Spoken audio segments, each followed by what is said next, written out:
Well, guys, we say let's break a little ground here on this year's greenhouse season.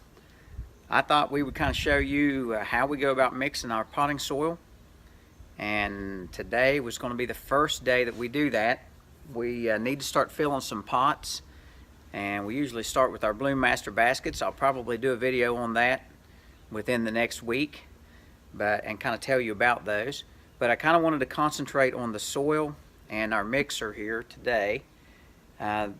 We use a compressed bales Pro Mix, and I'll show you how, one of those bales, how much soil that makes fluffed up. It's there's quite a lot of dirt in one of those bags, and we used to mix that by hand, and that's quite a job, labor intensive and very time consuming, especially if you're going to try to get a whole lot done in one day. It really cuts back on how much is possible to do. So we use an old mortar mixer to do our mixing. We used to use a concrete mixer, a tub concrete mixer, and it worked all right, but it didn't do a real thorough, even job of mixing. And you would a lot of times you would have some lumps left in there that wouldn't get mixed up, and that matters if you're filling smaller pots. So we kind of upgraded to a mortar mixer, which has paddles and does a much more thorough job of mixing the soil and does a more even job of mixing up the material that you put in the soil. And that is another really important reason to have something to mix soil with. Of course, they make soil mixers, and you can purchase those, but you're looking at $3,000 to $5,000 for a small one, and I just couldn't really justify that for our size business. So I have been using a mortar mixer for several years now, and you can find a good used mortar mixer in the winter time on Craigslist for $500 to $1,000 usually. That's not in too bad a shape, and that's what I've been able to do. So I just kind of wanted to show you that mortar mixer today and kind of explain to you the process of what we do here to try to get ready for plants. Now we've got probably another week or so before we'll be planting anything, but I like to start in a little bit earlier and try to get some pots filled up, especially the Bloom Master baskets, which is what I'll be starting on first. And I'll probably do a video on that within the next week or so and explain to you about our basket. But I wanted to show you what we mix in our soil here and kind of explain to you how that works. So I'll just get the phone here and give you a little better view. All right, of course I'll show you this mixing here, but once we start that mixer, you're not going to be able to hear anything, so I thought maybe we would kind of talk about this first. We are starting with our Bloom Master baskets and filling them, and what we plant mostly in those baskets is petunias, vining type petunias. We'll usually start with that and kind of work out from that. We'll put other different types of flowers in there, but most of the flowers that we will put in these baskets are a low pH or an iron loving type plant. Petunias just love extra iron, and they cannot tolerate high pH. So we start with planting like flowers in these baskets so that we can mix all this soil the same and then treat those plants the same, so they'll all flourish.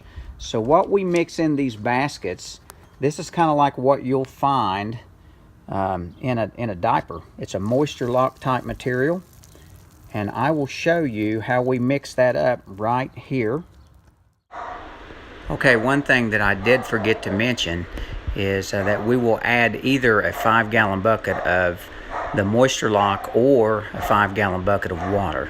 Even though the bale of potting soil does have a wetting agent in it, oftentimes it comes in very dry, and if you add water to it as it's mixing, then when it comes time to water it in, the water seems to go into the pot and through the soil much better without any runoff. So that is another reason that the mixer comes in handy.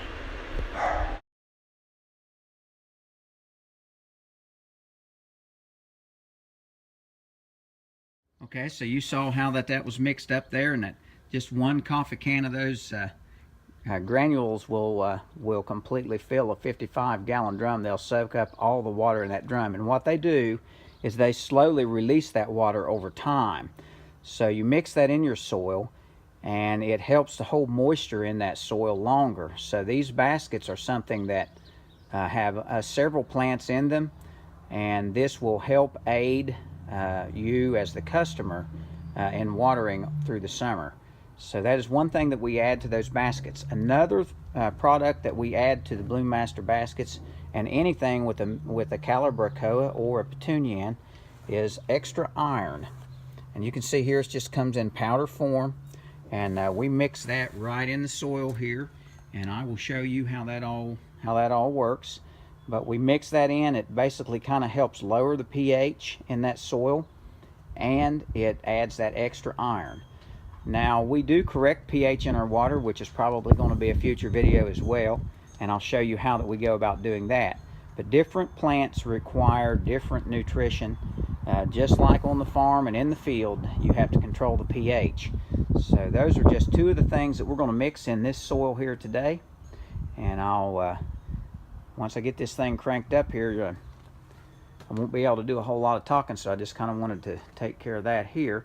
This is basically probably one of the bigger mortar mixers that you can buy, and you can see it's in decent shape, not too bad a shape at all. Just gas powered, and let me see if we can see those paddles in there. You can see how those paddles are oriented there. They just bust that dirt up really good. But this is the way that we've been doing it for several years now, and it sure has made life a lot easier around here. And there's certain days that we'll attempt to mix a whole lot of soil, and you're going to see that usually on our geranium day, we call it. We might mix 60 to 70 of these bales of dirt, so there's no time to fool around. But I'll get this thing cranked up and let you guys watch me mix up a bale of it.